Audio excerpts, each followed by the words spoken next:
Welcome back. What if I told you that the universe just answered back? Not metaphorically, not poetically. I mean literally, as in a frozen, metallic wanderer, older than our species, suddenly firing off a pattern, a rhythm, a signal that should not exist. And here's the part nobody's ready for.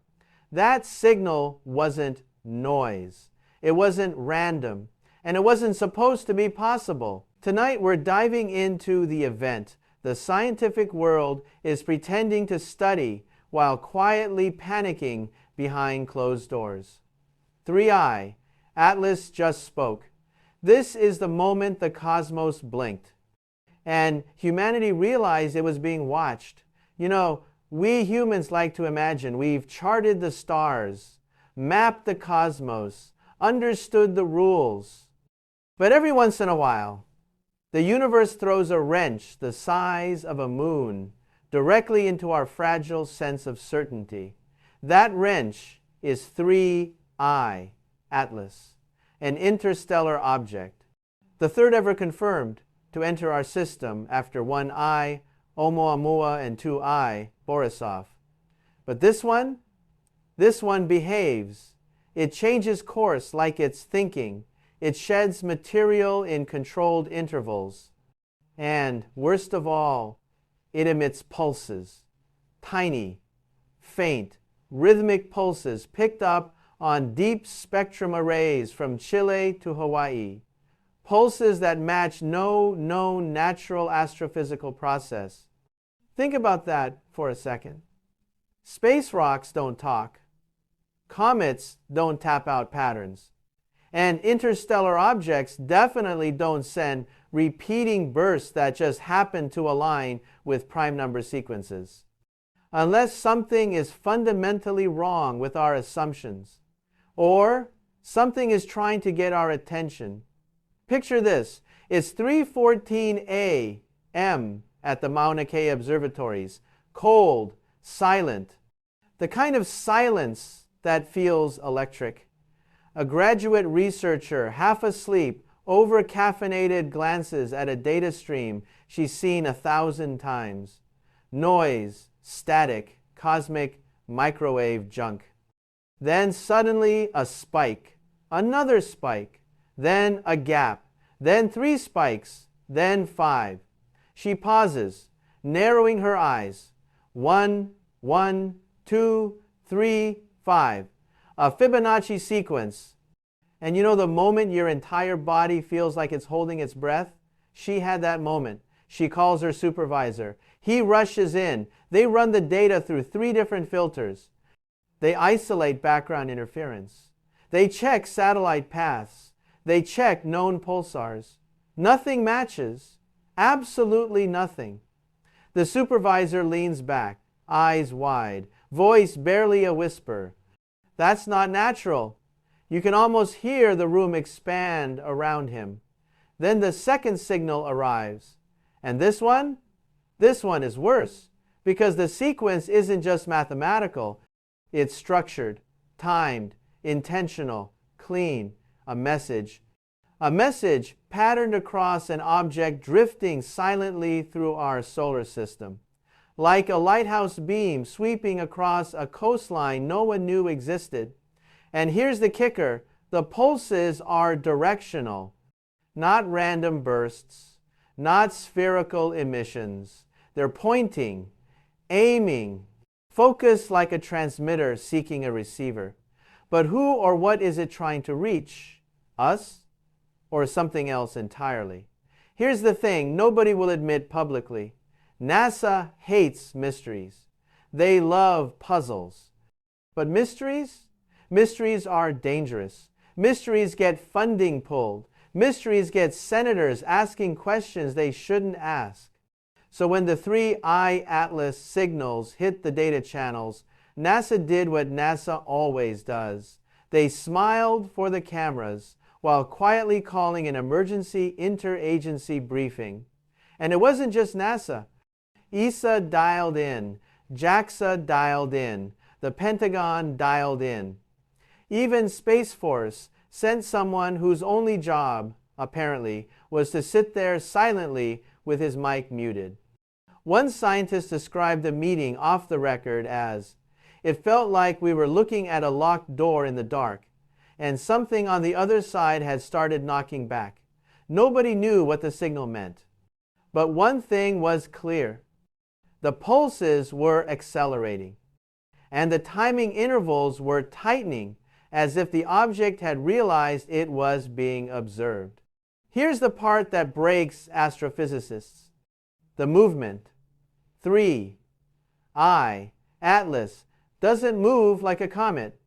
It accelerates, decelerates, tilts, rotates, not randomly, but in short bursts that correspond to the exact windows when the pulses are strongest. Meaning, the object is reacting, responding, adjusting its trajectory in ways that mimic controlled propulsion. But there's no exhaust, no heat signature, no ion plume, no mass shedding, nothing. Just motion. Pure, impossible motion. A cosmic chess piece sliding across the board without anyone touching it. Scientists call this anomaly, non-gravitational acceleration. But that's just a polite way of saying we have no idea what the hell is pushing it. Pause. And you know what's worse? The last time we saw an object move like this was Oumuamua, the first one. The one Avi Loeb insisted was artificial. The one everyone mocked him for. The one that quietly disappeared from our solar system on a trajectory that didn't match any known natural formation path. And now it's happening again. Except this time the object is sending signals. Repeated, structured, deliberate. This time, the silence of space is broken. We need to talk about the third signal, because the third signal is when the world changed. At 2:11 UTC, the pulses shifted from mathematical sequences to interval spacing, short, short, long, short, short, long, long. Patterns not found in nature. Patterns that look intelligent. And here's the disturbing part. The intervals match the exact timing spacing of early human radio codes. Codes used in primitive long-distance communication. Codes that haven't been used in decades.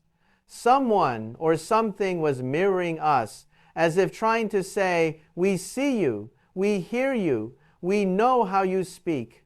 In the control room, one researcher reportedly whispered, "It's learning." Another muttered, "No. It already learned." So what is 3I? Atlas? A vessel? A probe? A derelict artifact drifting through the dark? A beacon waiting to be found? Or something much, much older? Something that predates us, predates Earth, predates everything we understand about the structure of intelligence in the universe. Here's the paradox. If it's artificial, then whoever built it is gone, long gone. Because the object's surface is scarred with micrometeoroid burns millions of years old. It has crossed interstellar voids, so cold and so empty that even light forgets its name. Whatever launched this did so before humans discovered fire. Maybe before life crawled onto land.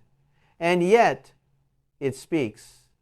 Not like a relic, not like a fossil, like a machine still waiting for instructions. A machine still performing its mission. A machine that just now, for the first time, detected something interesting in a small blue system orbiting an unremarkable star, us.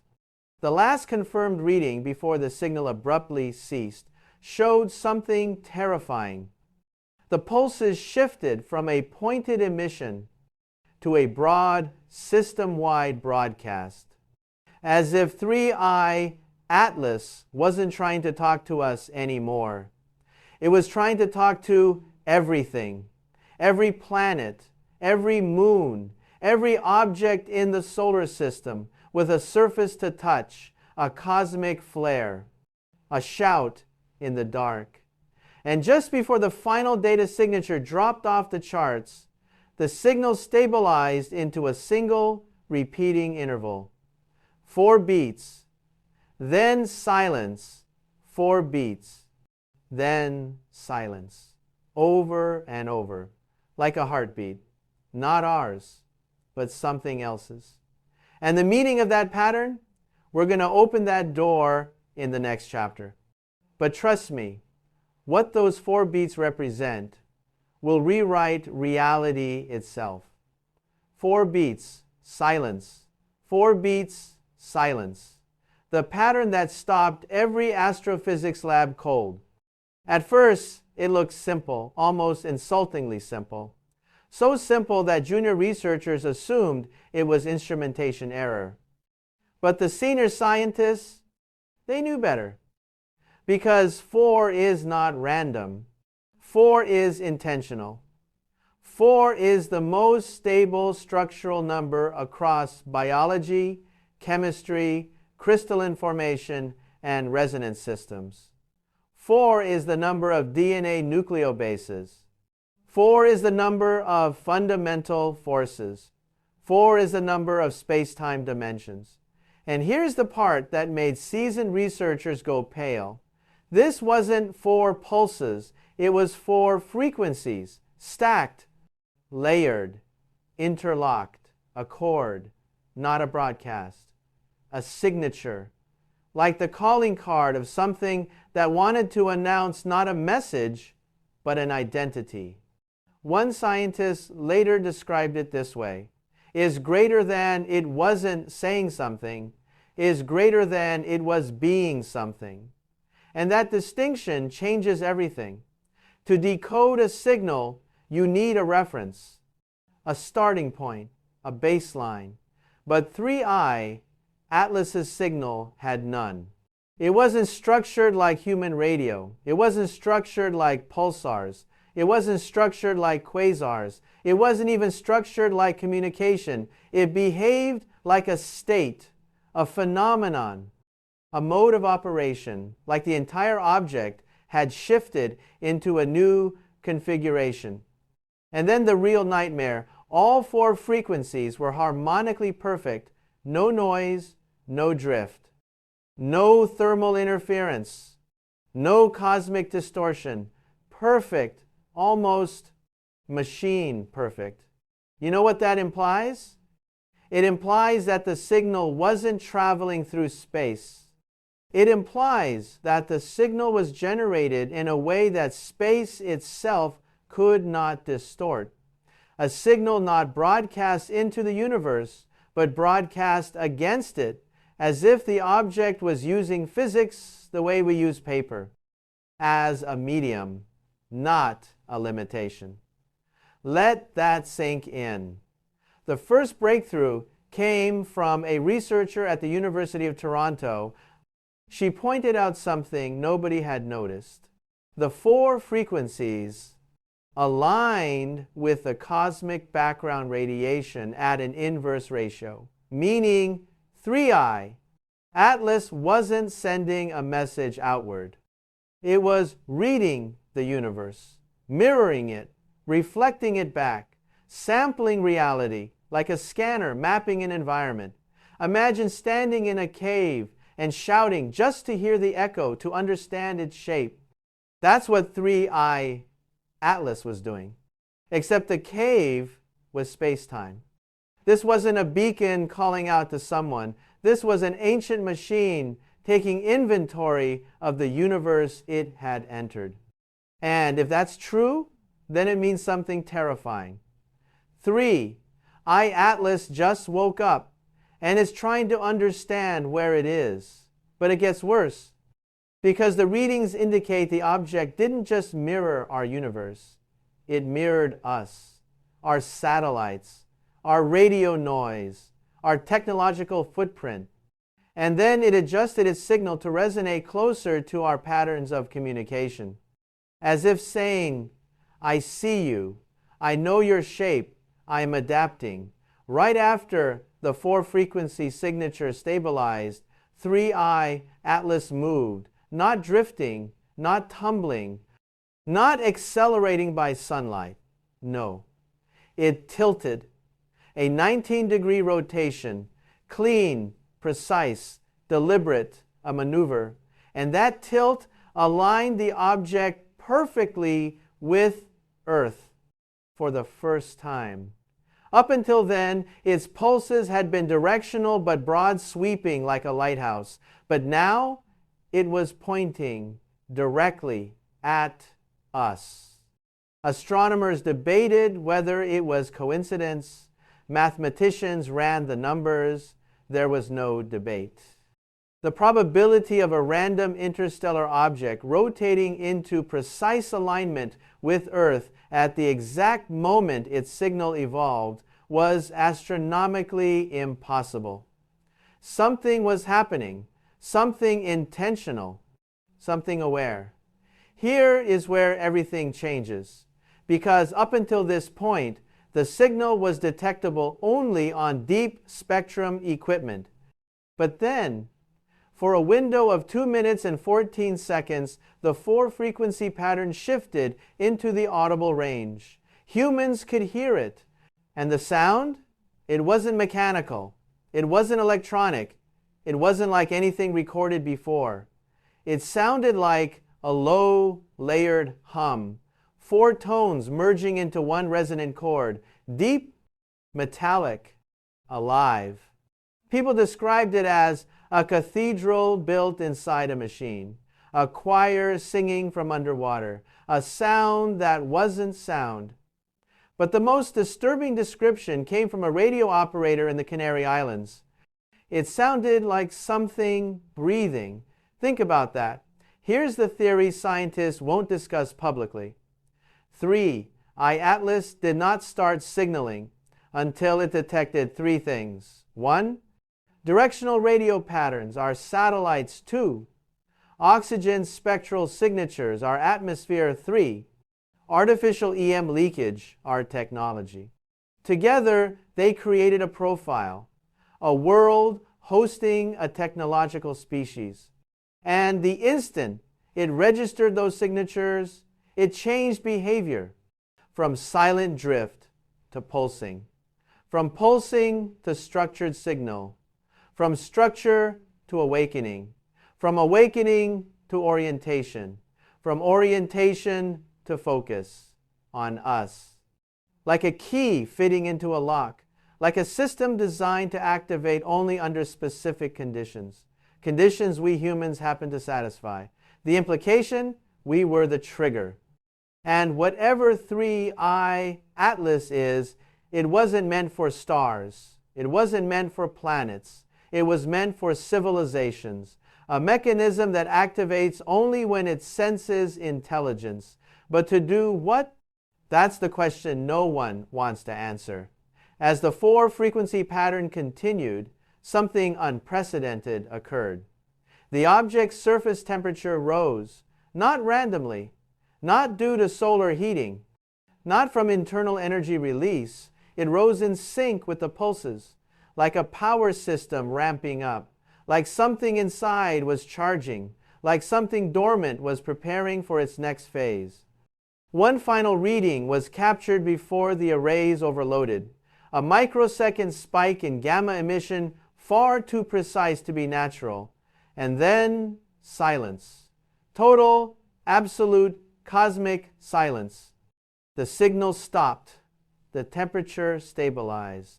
The object went still, as if holding its breath, waiting, preparing for what comes next.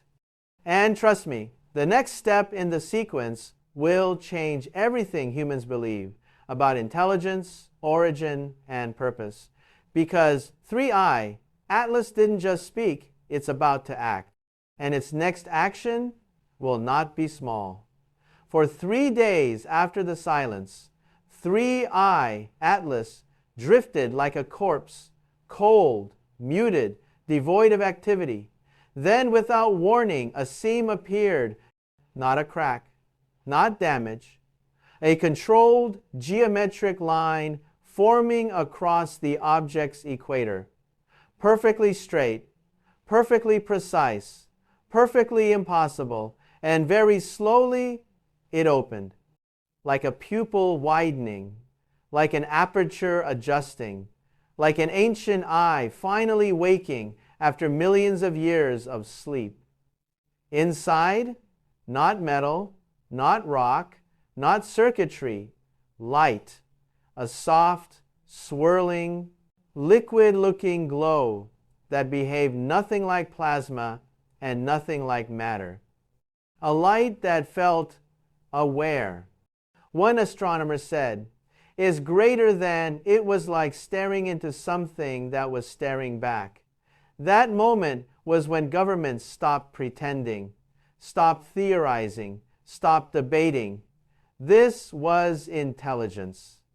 But not biological, not synthetic, not something we have a word for, something older, something designed, something on mission.